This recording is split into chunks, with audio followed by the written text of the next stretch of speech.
Hi guys, welcome back to another video from BioBody, and I hope you guys are regularly watching these videos. And in this video we will be talking about how the oxyhemoglobin dissociation curve is affected by the hemoglobin, that is the fetal hemoglobin and the adult hemoglobin level, right? I hope you guys have seen the videos which were previously made about the oxyhemoglobin dissociation curve.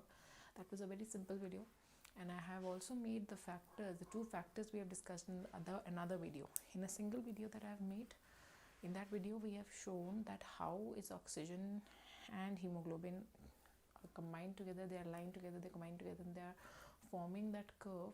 And in another video we have shown that how are the different factors. For example, I think we have shown acidity and temperature, how are they affecting the dissociation curve, how the curve shifts in the right direction and also it shifts in the left direction depending upon how is the affinity of the binding. If the affinity is low, it will always shift towards the right side, and if the affinity is high, that is जितना ज़्यादा से ज़्यादा oxygen combine होगा haemoglobin के साथ, उतनी ही ज़्यादा उसकी एसिडिटी, एसिडिक में अगर हम बात करते हैं तो एसिडिटी की ज़्यादा होगी, 7.2 से वो 7.4 पे शिफ्ट कर जाएगा, और 7.2 से 7.6 पे जब शिफ्ट करेगा वो अल्कलाइन मीडियम होता है, तो वो जब होगा अल्कलाइन मीडियम तो वो लेफ्ट साइड के ऊपर करेगा, और 7.2 से जब वो 7.4 पे शिफ्ट करेगा, सो या 7.4 से 7.2 से शिफ्ट 7.4 से 7.2 पे जब वो शिफ्ट करेगा तो वो क्या होता है, लेफ्ट साइड शिफ्ट।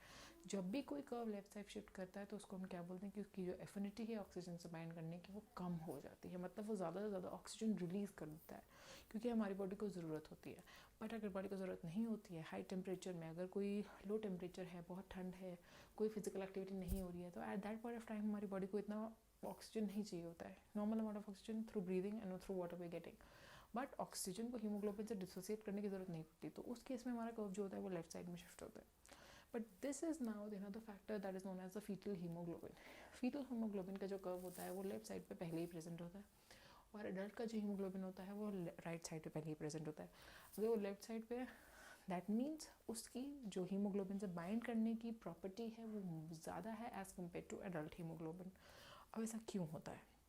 क्योंकि उसके हीमोग्लोबिन में 2 अल्फ़ा एंड 2 गामा चेन्स होती हैं, बट एडल्ट हीमोग्लोबिन में 2 अल्फ़ा और 2 बीटा चेन्स होती हैं। Now what is the difference between alpha beta and this alpha gamma? अब क्या है, फीटल हीमोग्लोबिन का जो कर्व है वो ऑलरेडी लेफ्ट साइड पे है, दैट मीन्स दोनों में कोई भी ऐसी चीज़ नहीं है। हमने देखा, पहले हम देखेंगे दोनों में डिफरेंस क्या है। फीटस का हीमोग्लोबिन का जो कर्व है वो कहाँ है, ऊपर की साइड वाले कर्व को हम क्या बोलते हैं, that is a left side. Left side मतलब उसकी एफिनिटी जो होती है ऑक्सीजन से बाइंड करने की वो ज़्यादा है, बट एडल्ट के केस में क्या हो जाता है, एफिनिटी जो होती है ऑक्सीजन से बाइंड करने की वो कम होती है। अगर एफिनिटी कम है, दैट मीन्स एडल्ट का जो 4 चेंज होती है उसमें से 2 अल्फ़ा है 2 बीटा है। इनका मतलब ये है कि जो बीटा वाली है उसके पास इतनी पावर नहीं है कि वो प्रॉपर्ली उससे अटैच कर पाए, डिसोसिएट होने की एबिलिटी रखती है।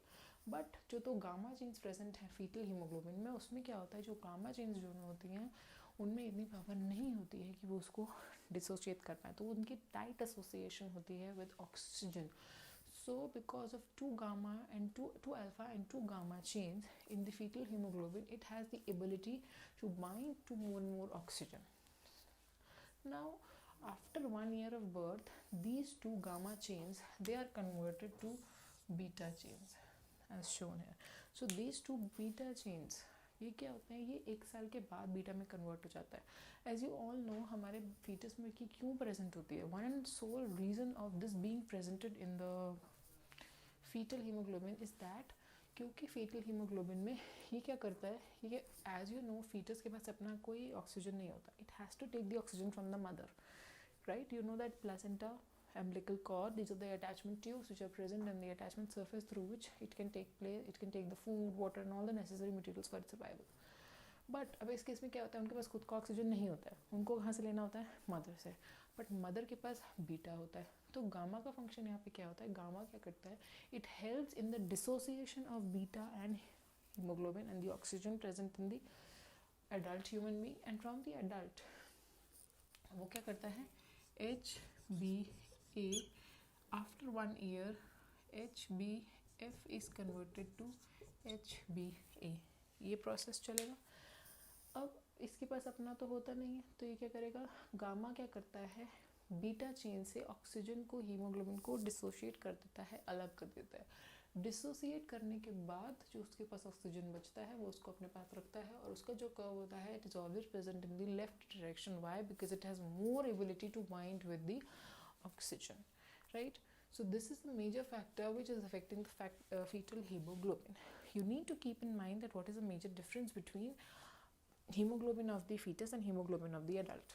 It is the difference of the chains, that is 2 alpha and 2 gamma and 2 alpha and 2 beta. So this is the major difference. I hope this this video is clear to you, and click the bell icon, subscribe to my channel, like my videos guys, and comment down below if you are having any doubt. Thank you, and stay tuned for the next video.